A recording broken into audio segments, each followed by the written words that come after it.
One nation one election और uniform civil code के मुद्दे पर सलाम टीवी ने गुवाहाटी हाई कोर्ट के सीनियर एडवोकेट इलियास अहमद से खास बातचीत की। एडवोकेट इलियास अहमद ने इसे सीधे तौर पर हिंदुस्तानी आइन पर हमला बताया है।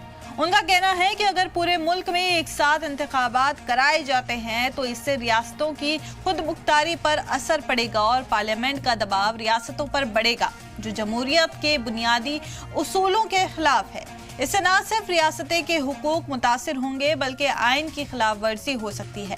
असम के वजीर आला की जानिब से यूनिफॉर्म सिविल कोड नाफिज करने की बात कही गई है। इस पर एडवोकेट इलियास अहमद ने सख्त एतराज जाहिर किया है।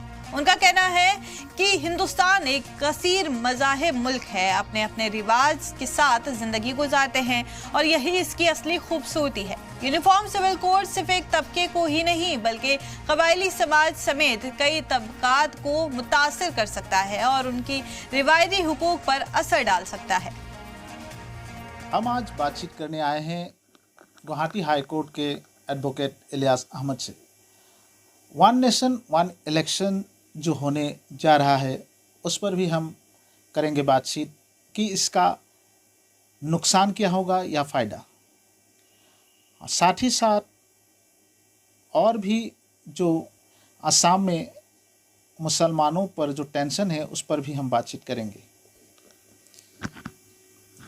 जी देखिए, जो वन नेशन वन इलेक्शन का जो अभी 129th अमेंडमेंट करके जो लाने की जो प्रयास कर रही है केंद्र सरकार, ये भारत की जो एक फेडरल स्ट्रक्चर है, जो स्टेट का लेजिस्लेचर है, उस पर डायरेक्ट हिट करेगा और जो आपका जो एक कॉन्स्टिट्यूशन का जो बेसिक स्ट्रक्चर है उस पर डायरेक्ट हिट कर रहा है। जो आपका स्टेट्स को पावर देते हैं वो कहीं ना कहीं जो स्टेट के ऊपर जो है पार्लियामेंट का कंट्रोल जो है वो ज़्यादा होगा और इससे फेडरल स्ट्रक्चर का जो है भारी जो है नुकसान होगा। जो ये कॉन्स्टिट्यूशन के बेसिक स्ट्रक्चर के खिलाफ इसीलिए है। लेकिन सरकार जो है, केंद्र सरकार जो तर्क दे रहा है कि इलेक्शन का जो कॉस्ट है वो रिड्यूस करने के लिए ये वन नेशन वन इलेक्शन का जो है ये अमेंडमेंट लाएंगे वो लोग, या बार बार इलेक्शन जो कंडक्ट करने का जो एक परिस्थिति रहता है, वोटर को भी तकलीफ़ होता है, इसी वजह से जो लाया जाएगा वन नेशन वन इलेक्शन ये। लेकिन ये बहुत ही ख़राब एक आइडिया है। पहले भी इसको जो है इम्प्लीमेंट किया गया था। आपको पता है कि 1951 से 1967 तक जो है एक पॉलिसी था, लेकिन ये जो है ये एक मैच्योर पॉलिसी नहीं है। ये कहीं ना कहीं इसका बहुत सारे डिफेक्ट है। अगर किसी भी स्टेट का जो है लेजिस्लेचर हंग हो गया या वो जो है डिसॉल्व हो गया तो उस मामले में क्या होंगे, उस मामले में क्या होगा।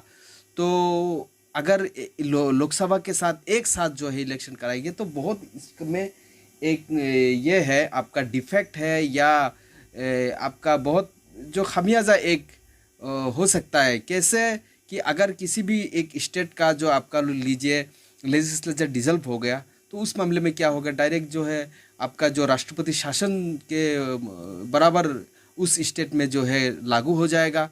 तो इससे जो फेडरल स्ट्रक्चर है, स्टेट का जो लेजिस्लेचर का खुद का पावर जो है वो कहीं ना कहीं कम होने का आशंका है। जैसे कि अभी एडवोकेट इलियास अहमद से हमने बातचीत की वन नेशन वन इलेक्शन को लेकर, उन्होंने कहा है कि ये स्टेट का जो इंडिपेंडेंट पावर ख़त्म हो जाएगा ये लागू होने से। और एक खास प्रश्न किया था हमने कि असम के मुख्यमंत्री ने कहा था कि सरकार अगर भारतीय जनता पार्टी होगी तो यूनिफॉर्म सिविल कोड असम में लागू किया जाएगा। उन्होंने साफ तौर से कहा है ये बहुत गलत डिसीजन है। और मैंने कहा था कि जनजाति या आदिवासी को छोड़ने की बात कही है। उन्होंने कहा कि ऐसा क्या है, सबको एक साथ देखना है। परंतु ये जो असम के मुख्यमंत्री सिर्फ मुसलमानों को टारगेट करके ही क्या कर रहे हैं कि यूनिफॉर्म सिविल कोड लागू करना है असम में, ये भी गलत ठहरा रहे हैं।